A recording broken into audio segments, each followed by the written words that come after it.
Na tumaini hujambo na karibu mtazamaji wa B5 Media, karibu sana kwenye B5 TV. Leo tuko hapa kwa ajili ya kufanya mahojiano tukielekea kwenye shamra za sikukuu za Sabasaba, na nikukumbushe tu kwamba mnamo tarehe 24 mwezi huu wa 6 2026, mkurugenzi mkuu wa mamlaka ya maendeleo ya biashara Tanzania TanTrade, Dr. Latifa Khamis alizungumza kuhusiana na maadhimisho haya ya siku ya Sabasaba, na amesema tayari kuna nchi 23 ambazo zimeconfirm kuwepo kwenye maadhimisho haya ambayo yanafanyika mkoani Dar es Salaam. Lakini pia tukumbuke kwamba maadhimisho haya yanakwenda kuzinduliwa rasmi tarehe 28 mwezi huu wa 6 na yatafungwa pale tarehe 13 Julai. Na leo studio uko na Julita Mushi, lakini siko peke yangu. Niko hapa na James Lisingu Bwanali ambaye ni afisa biashara wa mkoa wa Kilimanjaro, bila kusahau niko hapa na Dr. Neva Mwambela mwenye PhD yake.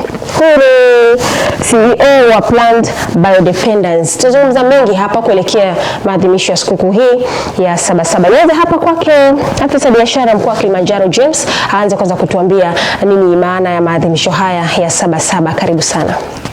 Asante sana. Kwa jina naitwa James Bwanali, afisa biashara ofisi ya mkoa wa Kilimanjaro. Kwa kuanza maana ya maadhimisho haya, maana ya maonyesho, kwanza maonyesho yoyote ni jukwaa ambalo wafanyabiashara wanunuzi wanakutana kwa ajili ya kununua bidhaa na huduma mbalimbali ambazo zinatolewa, lakini pia kubadilishana ujuzi na uzoefu na kujenga mitandao mbalimbali ya kibiashara baina ya wauzaji na wateja, lakini pia na wauzaji na wauzaji. Kwa hiyo tunatarajia wana Kilimanjaro na Watanzania wote kwa ujumla wataona fursa kubwa ya kushiriki katika maonyesho haya ya kimataifa ya Dar es Salaam. Maonyesho haya yana maana kubwa kwa taifa letu na kwa wajasiriamali wetu waliopo kwenye mkoa wetu wa Kilimanjaro. Kwanza kwa mwaka huu TanTrade inaenda kutimiza miaka 50 toka maonyesho haya kuanzishwa kwake. Kwa hiyo kwa mwaka huu pia wapo wafanyabiashara wengi kutoka ndani na nje ya mipaka yetu watashiriki katika maonyesho hayo. Kwa hiyo ni fursa kwa wajasiriamali wetu kuchangamkia fursa hiyo kwa ajili ya kuuza bidhaa na huduma ambazo wanatoa, lakini pia natoa rai kwa wafanyabiashara hao hasa wajasiriamali wadogo waweze kuboresha bidhaa zao, lakini wajitahidi pia wawe na huduma nzuri kwa wateja ili waweze sasa kupata wateja wale wateja royal customers, tunaita royal customers, wateja ambao wasipotumia product yako wanaona ni kama hakuna kitu wamefanya. Kwa hiyo tuweze kuwasihi wateja wafanya biashara kwanza waweze kuuza bidhaa ambazo ni bora kwenye viwango ambavyo vinatakiwa kitaifa na kimataifa, kwa sababu pale tunaenda kukutana na mataifa mbalimbali ya ndani na nje ya nchi yetu. Kwa hiyo kupitia maonyesho hayo bidhaa zetu zikiwa bora, basi tutazitangaza kitaifa na kimataifa. Kwa hiyo ni wasihi waweze kuchangamkia kushiriki kwenye maonyesho hayo. Lakini pia sisi kama mkoa kwa mwaka huu, licha ya kushiriki kwenye maonyesho hayo, wadau mbalimbali wamejiandikisha kushiriki kwenye hayo maonyesho, lakini pia tutakuwa na siku ya Kilimanjaro ambayo inaitwa Kilimanjaro Day. Ni kwa ajili ya kutangaza vivutio mbalimbali vya uwekezaji vilivyopo kwenye mkoa wetu, lakini pia vivutio vya utalii, lakini na utamaduni. Kwa hiyo katika siku ya Kilimanjaro kutakuwa pia na mada mbalimbali zinazoelezea fursa za mkoa za uwekezaji, fursa za kilimo cha parachichi na kahawa ambayo ni mazao makubwa kwenye mkoa wetu wa Kilimanjaro. Kama tunavyojua, kahawa imekuwa ikiutangaza mkoa wetu wa Kilimanjaro kiasi kikubwa. Kwa hiyo katika maonyesho hayo pia Dr. Neva amejiandaa kwa ajili ya kuwaeleza wananchi wa Kilimanjaro fursa mbalimbali ambazo zinapatikana kupitia zao la parachichi na kahawa. Lakini pia tutapata kujua kuna tukio ambalo linafanyika kila mwaka, na nadhani ni mkoa wetu wa Kilimanjaro tu. Huwa kuna wengine wanatania wanaita Chaga migration.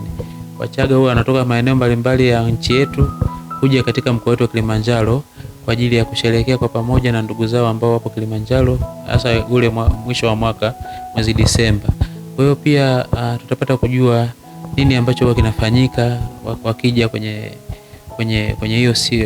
hiyo hayo mapumziko ya mwisho wa mwaka, lakini pia watapata kujua ni fursa gani ambazo mkoa unazipata kupitia ujio huo.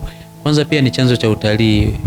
Nadhani hata wageni wangekuwa wanaenda kutembelea Wachaga wakiwa kwenye maeneo yao kuweza kujua ni nini ambacho kinafanyika. Kwa hiyo ni fursa kubwa kwenye mkoa wetu wa Kilimanjaro kushiriki katika Kilimanjaro Day. Tutakuwa pia na vyakula vya asili kama vile kitawa, makande na vyakula vingine, mdafu itakuwepo pale. Kwa hiyo tuwakaribishe wana Kilimanjaro na wasio wana Kilimanjaro kuweza kujifunza utamaduni wa Wachaga na Wapare ambao ni makabila makubwa yanayopatikana kwenye mkoa wetu wa Kilimanjaro. Kwa hiyo niwakaribishe sana wadau mbalimbali wa maendeleo kuweza kushiriki kwenye maonyesho hayo ambayo ni kwa ajili ya kutangaza mkoa wa Kilimanjaro. Na kwenye kuelekea maadhimisho haya ya Sabasaba, labda tungependa kufahamu Kilimanjaro kuna mazao ni mengi sana, kuna biashara nyingi, lakini ni mazao gani au ni bidhaa gani za kipekee ambazo mmezipa kipaumbele kwenye maonyesho ya Sabasaba? Bidhaa ambazo tumezipa kipaumbele kwenye maonyesho ya Sabasaba ni bidhaa za kilimo ambazo kuna mdau yupo Dr. Neva ataweza kuzionyesha pale, lakini pia na kuuza, lakini pia na kujenga mitandao mingine mipya ya kibiashara na kuimarisha ile iliyopo. Lakini pia tuna mazao mengine kama parachichi, kama tulivyosema, tuna mazao kama kahawa tutalitangaza pale, na pia tumejipanga kwa watu kuonja kahawa halisi inayotoka kwenye mkoa wa Kilimanjaro. Kwa hiyo wataweza kujionea na kuonja kahawa na kununua pia kahawa. Kwa hiyo kahawa ni moja mazao ya kimkakati ambao tumepanga kuyatangaza kwenye mkoa wetu wa Kilimanjaro. Ndio. Na kuna semina yoyote ambayo imeandaliwa kabla au wakati wa maonyesho kwa ajili ya kuwapa elimu wafanyabiashara ambao wanafanya biashara hapa mkoa wa Kilimanjaro kabla ya kuelekea kwenye maonyesho? Kabla ya kuelekea kwenye maonyesho ipo semina ambayo inaendelea wakati huu. Tuna mwenzetu ambaye tumemtanguliza kule Dar es Salaam ambaye kwa wakati huu anashiriki kwenye hiyo semina kwa ajili ya kuelezwa masuala mbalimbali ni jinsi gani kila mshiriki atashiriki kwenye maonyesho hayo, ikiwemo na kuandaa mabanda mapema, ambao ametutumia message hapa kwamba kila mshiriki anatakiwa aweze kuandaa banda lake mapema. Kwa hiyo tuna uhakika kwamba kupitia semina hiyo washiriki watajipanga zaidi. Lakini pia zipo tuzo ambazo zinatolewa. Litoka tangazo na washiriki, baadhi ya washiriki wetu wameomba kuwania tuzo hizo, na tuna imani kwamba tutatoka na kikombe kule maonyesho ya Sabasaba mwaka huu. Kabisa. Na mpaka sasa washiriki wangapi ambao mnaenda nao kutoka Kilimanjaro kuelekea kule Dar es Salaam kwenye maonyesho haya ya Sabasaba? Okay, zipo kampuni zaidi ya 6, lakini pia tuna NGO ambayo imepeleka wajasiriamali kule, lakini pia tuna halmashauri 2 ambazo nazo zinajipanga kwenda kule kwenye maonyesho ambao tayari zimeconfirm. Kwa hiyo tunatarajia karibu halmashauri zote mpaka kufikia wakati maonyesho yanaanza zitashiriki pale. Kwa hiyo tunatarajia kuwa na wadau zaidi ya 200-300 kutoka kwenye mkoa wetu wa Kilimanjaro watashiriki pale, lakini pia na wale ambao wanaenda kuangalia na kujionea huduma na bidhaa mbalimbali ambazo zinauzwa pale kwenye maonyesho. Kwa hiyo ni wadau wengi kutoka Kilimanjaro watashiriki, lakini pia na wale ambao watashiriki kwenye Kilimanjaro Day, mialiko tu ya kadi ni karibu 200, lakini tunatarajia na wale ambao watakuja mmoja watakuja zaidi kwa ajili ya kushiriki na kufanikisha tukio letu la Kilimanjaro Day, lakini na maonyesho ya biashara. Kilimanjaro Day tunatarajia ifanyike tarehe 10 Julai 2026, ambapo tunatarajia tuwe na viongozi wetu wa kimkoa na baadhi ya mawaziri tumewaalika. Tunatarajia watakuwepo kwenye hiyo siku kwa ajili ya kuchagiza hiyo siku ya Kilimanjaro Day. Lakini pia hiyo siku ya Kilimanjaro Day inatarajiwa ifanyike katika ukumbi wa Kawawa Hall kuanzia saa 3 kamili asubuhi hiyo siku ya tarehe 10 Julai. Kwa hiyo niwakaribisha sana wana Kilimanjaro waweze kuhudhuria, hawatajuta kushiriki kwenye hiyo siku ya Kilimanjaro Day. Nikushukuru sana, na nikirudi hapa kwako Dr. Neva, tumesikia hapa afisa biashara akisema kwamba haya ni maonyesho ya 50. Labda ungetuambia kwanza wewe kama mfanya biashara msomi wa hapa mkoa wa Kilimanjaro, labda unatarajia ama una matarajio gani kwenye maonyesho haya ya mwaka 2026? Asante sana. Mimi naitwa Dr. Neva Zekea, ni mkurugenzi mtendaji wa Plant Board Defenders, lakini ni mhadhiri mwandamizi kutoka Chuo Kikuu cha Ushirika hapa Moshi Kilimanjaro.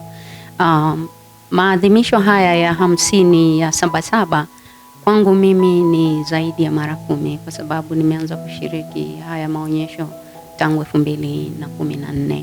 Kwa hiyo ni zaidi ya mara 10 nashiriki kwenye haya maonyesho.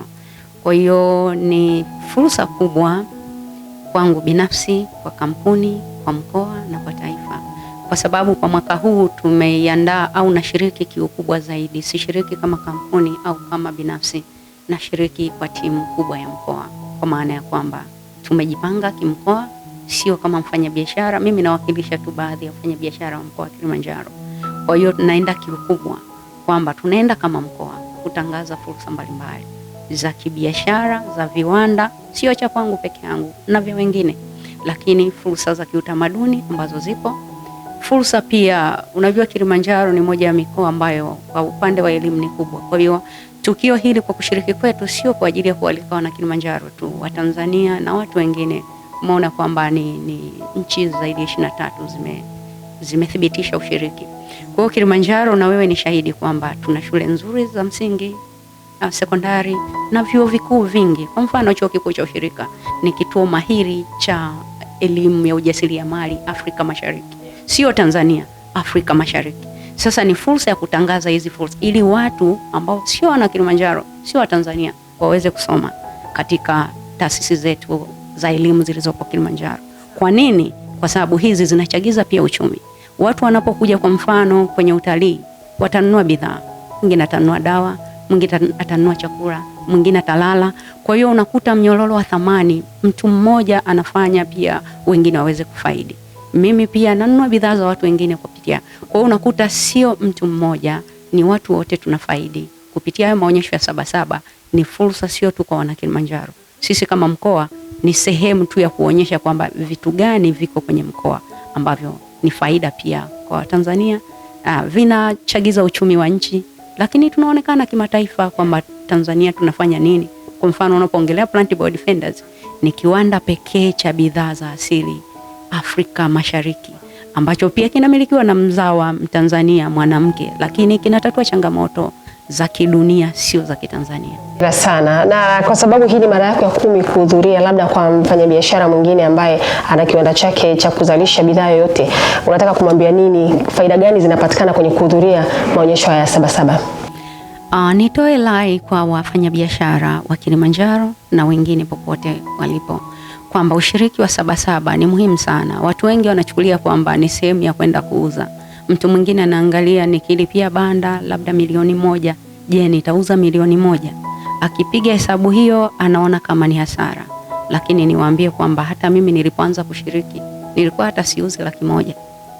Lakini nimepata faida nyingi sana. Ni muda wa kujitangaza, ni muda wa kukutana na wadau, ni wakati mzuri kujifunza kwa wengine. Kwa unaweza ukawa umefika kwenye biashara yako, na mfanya biashara au mjasiriamali mzuri ni yule ambaye hajaridhika. Ukiwa mjasiriamali mzuri unasema lazima uwe aggressive na uwe utaka kufanikiwa zaidi. Kwa hiyo ukisema mimi tayari ninavyo, wengine pia sio tu kwa wadogo, wengine ni wakubwa, mwingine anaona mimi nimeshajipata tayari, nina pesa nyingi, biashara yangu inaingiza sana, nina wateja wangu, sihitaji wengine. Biashara zinabadilika na ushindani ni mkubwa. Kwa hiyo unapoenda huko unajifunza wengine wanafanya vipi, wanazalishaje, wanapata vipi wateja, wanaboreshaje, wanatangazaje. Kwa hiyo hii inakuweka kwenye nafasi nzuri ya kuendelea. Kama unafanya vizuri, kufanya vizuri zaidi. Lakini pia unaweza kupata wadau wengine kuboresha biashara yako iwe nzuri zaidi. Kwa kuna vitu vingi vya kujifunza. Ukitoka pale, hata kama ukuuza hata 100, ule ujuzi utakaokuwa umeupata, maarifa yanakufanya uuze zaidi. Lakini hata kama haukuuza wakati ule, unakuwa umepata wadau wengine. Mimi binafsi ni shuhuda kwamba mashine zangu ninazotengenezea bidhaa nimezipata kupitia maonyesho ya Sabasaba. Kila mwaka na identify kampuni au wadau. Sana sana napenda kuinua wajasiriamali wadogo ambao naona wana kitu lakini hawana mtu wa kumuuzia. Kwa hiyo nikienda kupitia Sabasaba, labda nitamwambia boresha hiki, alafu mimi nitachukua mashine yako. Ninao wengi sana na wao ni mashuhuda. Kwa hiyo mashine zangu ni nyingi, ninazo. James hapa amefika kwenye kiwanda, nimechukua kwa wajasiriamali ambao hata hawakuwa na majina. Nimewaamini kupitia Sabasaba, wametengeneza vile ninataka na zinafanya kazi vizuri. Kwa hiyo unakuta sio mimi tu nimefaidi, na wao pia wamefaidi. Lakini unakuta mtu alienda pale tu kwa lengo la kuuza. Sasa amuuzie nani? Kila anachofanya inawezekana sio cha kwangu mimi. Lakini nikimuona na idea namwambia mimi nataka cha kwangu kutengeneza namna hii. Anasema ndio naweza. Kwa hiyo kuna fursa nyingi wafanyabiashara wajitokeze waende, hawatajutia. Kama mfanyabiashara ambaye ni msomi wa PhD na unatutengenezea viuatilifu vinavyosaidia wakulima ama pia watu ambao wanajihusisha na masuala ya kilimo, labda ungetuambia kwa upande wako namna ambavyo teknolojia zinakusaidia wewe kukuza biashara yako kama msomi? Teknolojia zinabadilika, ndio maana nimesema kuna umuhimu wa kuhudhuria makongamano haya, forum kama hizi, unajifunza zaidi, kwa sababu teknolojia ambayo natumia mimi kwanza tunaita biotechnology, teknolojia hai, kwamba tunadhibiti wadudu haribifu wakiwemo kantangaze, viwavijeshi, wadudu wanaodunga maparachichi na kahawa ambao wanafanya mazao yetu asipate soko la kimataifa. Lakini kutumia njia za asili au za kawaida zilizozoeleka, hawa wadudu wamekuwa sugu. Kwa hiyo wakulima hawapati faida na masoko ya nje hayataki matumizi ya sumu. Kwa hiyo hizi teknolojia ambazo nimezianzisha zimefanya bidhaa zangu ziwe nzuri, ziwe bora, ziwe na ufanisi mkubwa. Lakini kuna teknolojia nyingine, siishi tu kwenye bioteknolojia. Sasa kuna teknolojia ya habari, kuna teknolojia ya mitandao. Siku hizi tunaenda kidijitali. Pia inanisaidia sasa kwa kutumia teknolojia nyingine hizi, na inanisaidia kutangaza bidhaa zangu, kuwafikia wadau zaidi. Kwa hiyo kuna umuhimu sana. Unaona sasa hizi vijana wengi wanataka kwenda TikTok, Instagram. Kwa hiyo unakuta matangazo yangu na vitu vyangu na mimi vinaenda huko, na napata vijana ambao ni wadau, lakini kupitia bidhaa zangu hazina harufu, hazina madhara. Unakuta vijana sasa wanaanza kulima parachichi, vijana wanalima nyanya, vijana wanalima mboga. Lakini hata ulaji, watu siku hizi wanakula mboga kwa sababu wanatumia teknolojia ya kwangu ambayo ni hai, ni salama kwa mlaji, lakini pia na mtumiaji mwingine wa mazao.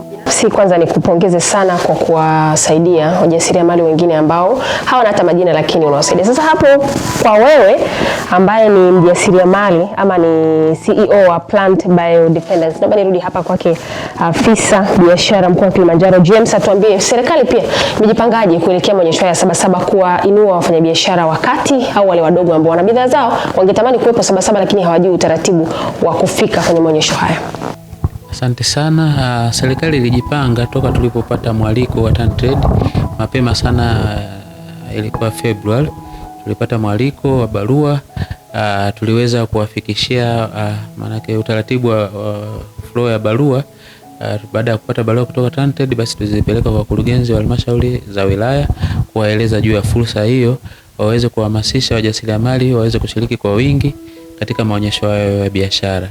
Na pamoja na hayo tuliunda kamati ambayo ilihusisha pia wafanyabiashara wenyewe kwa ajili ya kujadili kwa pamoja juu ya namna ambavyo sisi kama mkoa tunaweza tukashiriki pale, zaidi ya kushiriki moja, lakini tushiriki kama mkoa katika maonyesho ya Sabasaba.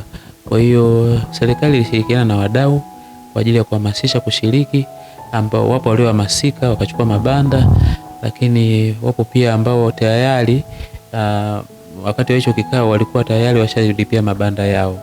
Kwa hiyo nao ni mmoja wana Kilimanjaro, tunajivunia kwa ushiriki wao. Wapo ambao tayari wamehamasika zaidi, wana mabanda yao ya kudumu kule Sabasaba. Kwa hiyo mwitikio ni mkubwa kutokana na hamasa ya serikali kuhamasisha wajasiriamali kushiriki. Lakini pia kwa maonyesho yajayo ya mwakani tutajipanga zaidi tuweze kuhakikisha kwamba tunashiriki kwa kiasi kikubwa. Kwa sasa mabanda mengi yapo yametawanyika. Kwa hiyo kwa maonyesho ya mwakani tunatarajia tuwe na eneo moja ambalo wafanyabiashara wote wa Kilimanjaro, ukiacha wale ambao tayari wana mabanda binafsi kule, watakuwa eneo moja.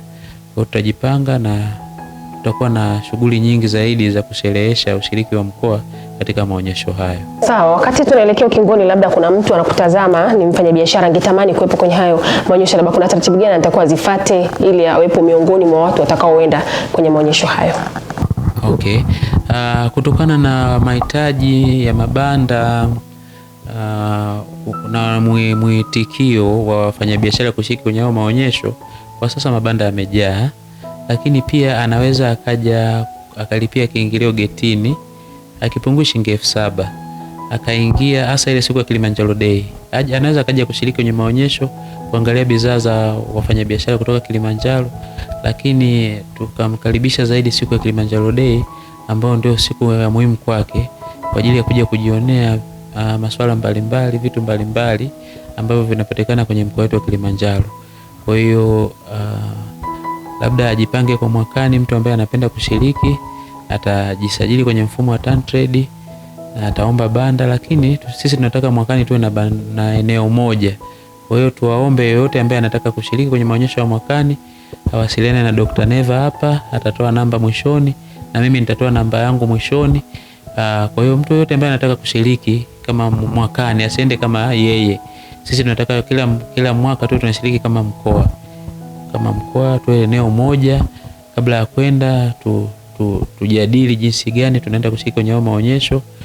Kwenye maonyesho pale tutajadili pia jinsi gani tunashiriki, lakini tutakuwa na vikao vya baada ya maonyesho vya tathmini kwamba tulishirikije mwaka huu na tunajipanga kwa mwaka ujao tutashiriki vipi. Kwa hiyo ni wasio wote ambao wanataka kushiriki wafike pale ofisi ya mkoa wa Kilimanjaro, lakini pia Dr. Neva na mimi tutatoa namba za simu ili kuwapa utaratibu zaidi wa kushiriki mwakani.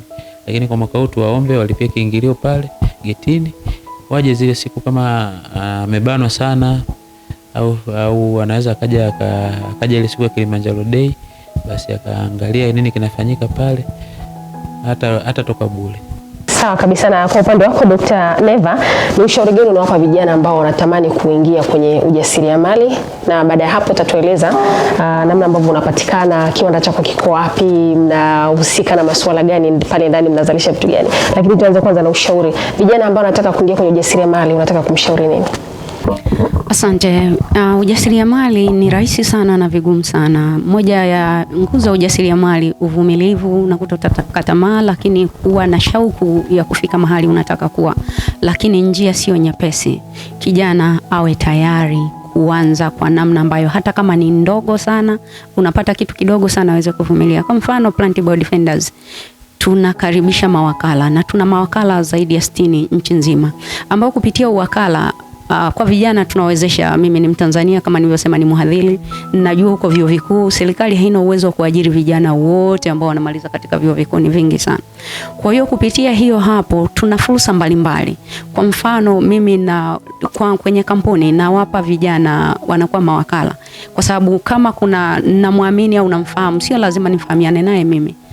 Ikatokea kwa mtu yoyote ambaye mimi namfahamu, nampa mzigo bure, anauza, akishauza ndo ananipa mimi. Sasa unaangalia kwenye lita moja tu ya Vuruga Biocide faida ni 5,000 ya huyu anachukua kama commission. Hebu fikiria kama anauza lita 100 kwa siku. 5,000 mara 100 ni ngapi?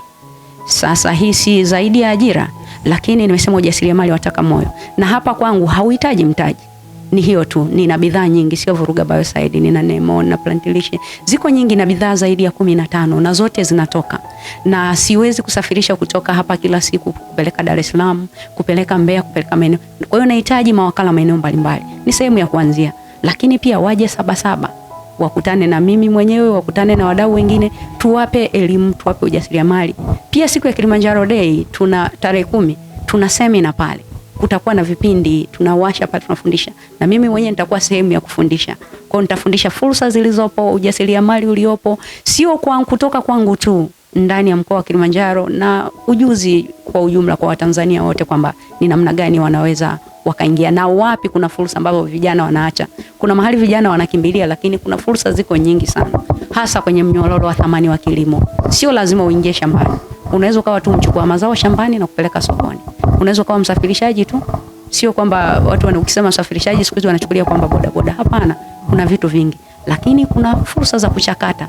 Kuna viteknolojia vidogo vidogo vya kuchakata haya mazao. Kama nilivyosema, parachichi zinaibukia sasa hivi. Kuna vitu vingi. Parachichi sio zao la chakula, vipodozi, madawa iko huko. Kwa hiyo kuna fursa za kuchakata hapa nchini. Kwa hiyo sio lazima uwe hivyo. Kwa hiyo fursa ziko nyingi sana kwa vijana. Kijana wa Kitanzania ambaye unanitazama, kijana wa mkoa wa Kilimanjaro, huna ajira huko nyumbani, fursa zinatolewa kama hivyo, wanahitaji mawakala. Wewe unahitaji mtaji. Unachohitaji ni uwepo wako tu eneo la tukio, unapewa mzigo, unauza, unapata commission zako na unaishi vizuri hapa mjini. Wakati unahitimisha, ungetuambia Dr. kwamba Plant Biodefense inapatikana wapi, na kwa mtu ambaye angependa kukutembelea, labda ni mkulima au angependa kupata elimu, anakupata kupitia namba gani? Plant Biodefenders tunapatikana Moshi Kilimanjaro, tunapatikana Bonite, karibia na Bonite Botras, tuko Shirimatunda. Kwa elimu, ujuzi pia napatikana maeneo ya Mbuyuni karibu na soko la Mbuyuni. lakini pia Chuo Kikuu cha Ushirika napatikana, lakini kwa namba za simu 0783877117. Napatikana Facebook, akija Plantable Defenders yatanipata, Instagram Plantable Defenders yatanipata, TikTok Plantable Defenders yatanipata, na elimu na maarifa mengine atayapata huko mengi sana. Afisa biashara, una ujumbe gani kwa wananchi na wafanyabiashara kuhusu umuhimu wa kushiriki maonyesho haya? Umuhimu kwa wafanyabiashara katika kushiriki kwenye maonyesho haya, sio maonyesho haya tu ya Sabasaba, lakini ni maonyesho mbalimbali. Kuna maonyesho mbalimbali ambayo yanafanyika katika ndani ya nchi, lakini kuna yale ya nje ya nchi. Kwa mfano, kuna maonyesho ya wajasiriamali wa Afrika Mashariki ambayo yanafanyika kwa kuzunguka kwenye hizo nchi za Afrika Mashariki. Mwaka jana yalikuwa Mombasa, lakini mwaka huu pia tunatarajia kupata barua nyingine. Bado hatujapata barua, nadhani atafanyika kwenye moja ya hizi nchi zetu. Lakini tumekuwa tukihamasisha ushiriki wa wajasiriamali kwa sababu tunatambua umuhimu wa wao kushiriki kwenye maonyesho. Tunatambua kwamba wakienda kushiriki kwenye maonyesho watauza, wakienda nje basi watakuja na fedha za kigeni wataleta nchini kwetu. Wenyewe watafaidika kwa kipato, lakini na taifa litapata pato kubwa la taifa litaongezeka. Kwa hiyo pamoja na hayo, tunahamasisha washiriki pia kwenye maonyesho ya ndani ambayo yana faida kubwa. Kupitia maonyesho hayo watajenga mitandao ya kibiashara, watauza bidhaa na huduma ambazo wanatoa, na watakuza pato lao na pato la taifa kwa ujumla. Kwa hiyo ni wasii waweze kushiriki kwenye maonyesho hayo, lakini wakiwa na bidhaa ambazo ni bora, zile ambazo zinakidhi vigezo vya viwango vya kitaifa na kimataifa. Maonyesho haya pia yanalenga kutangaza bidhaa ambazo zimezalishwa Tanzania, yani made in Tanzania. Kwa hiyo ni wasii sana waweze kutengeneza bidhaa zao zenye ubora, na wawe ukifika Sabasaba pale waweze kuulizia utaratibu. Nadhani kupitia semina kuna utaratibu utatolewa wa jinsi gani wao wanaweza wakapata ile nembo ya made in Tanzania. Made in Tanzania ni kutambulisha wewe mfanyabiashara kimataifa zaidi. Kwa hiyo ninatarajia wafanyabiashara watakaoshiriki kwenye maonyesho hayo watachangamkia kuweza kupata hiyo nembo ya made in Tanzania, ambao tunatarajia kwenye maonyesho hayo itazinduliwa pia kwa ajili ya kuweza kuzitangaza bidhaa ambazo wanazalisha kimataifa zaidi. Kwa hiyo ni wasii waweze kuchangamkia nafasi hiyo, hata kama wamekosa mwaka huu basi waende tu kujifunza ili waweze kuboresha bidhaa zao na waweze kujipanga kuzalisha bidhaa nyingi zaidi zenye ubora kwa maonyesho yajao ya mwakani. Lakini pia tuna maonyesho mengine ya Nane Nane. Mwezi wa 10 pia tuna maonyesho ya SIDO ambayo yatafanyika Shinyanga. Tayari barua ishakuja na tutawafikishia wahusika wajasiriamali wote. Lakini pia mwezi wa 9 au wa 10 pia kuna maonyesho kule Geita, ambao pia ni maonyesho wajasiriamali wengi huwa wanashiriki kwenye hao maonyesho. Kwa hiyo tunawaomba tutakapowafikishia mialiko hiyo, kama wana jambo la kuuliza basi watuulize, tutaacha namba. Lakini pia tunawaomba waweze kushiriki kwa wingi, kuchukua mabanda kule na kuonyesha bidhaa na huduma ambazo wanatoa, ili waweze kutangaza mkoa wetu kitaifa na kimataifa zaidi. Ukiacha kupata hizo habari za maonyesho lakini kuna huduma mbalimbali za kiofisi zozote zile ambazo mfanyabiashara angependa kuja kuzijua au kupata huduma, kama ameshindwa kufanya jambo fulani au kutumia mfumo fulani, kama anaomba leseni ya biashara, anawasajili kampuni na huduma nyingine za kibiashara, basi tunamkaribisha ofisi ya biashara chumba namba 63 ambayo ipo katika ofisi ya mkuu wa mkoa wa Kilimanjaro, mtaa wa Florida, karibu na halmashauri ya manispaa ya Moshi. Na namba zangu ni 0625 168290 na 0752 980 490. Niwakaribishe nyote. Milango ya ofisi ya viwanda, biashara na uwekezaji ipo wazi kwa ajili ya kuwahudumia. Asante. Wa B5 Media, tukushukuru sana kwa kuwa nasi na taarifa hapo umepata kuzifahamu kuhusiana na shamra za kuelekea maonyesho ya Sabasaba ambayo ni maonyesho ya kibiashara, na kama ambavyo nilikujuza pale mwanzoni kwamba yatazinduliwa rasmi tarehe 28 na yatafungwa tarehe 13 Juni. Na miongoni mwa mambo ambayo yatakuwepo kwenye uzinduzi huu ni matembezi ambayo yataongozwa na Spika wa Bunge la Jamhuri ya Muungano wa Tanzania, Mheshimiwa Musa Hassan Zungu. Nikushukuru sana kwa kuwa nasi. La kwangu jina ni Julita Mushi. Maadhimisho haya ya mwaka huu yamebeba kauli mbiu isemayo maonyesho ya biashara ya kimataifa Sabasaba ni fahari ya Tanzania.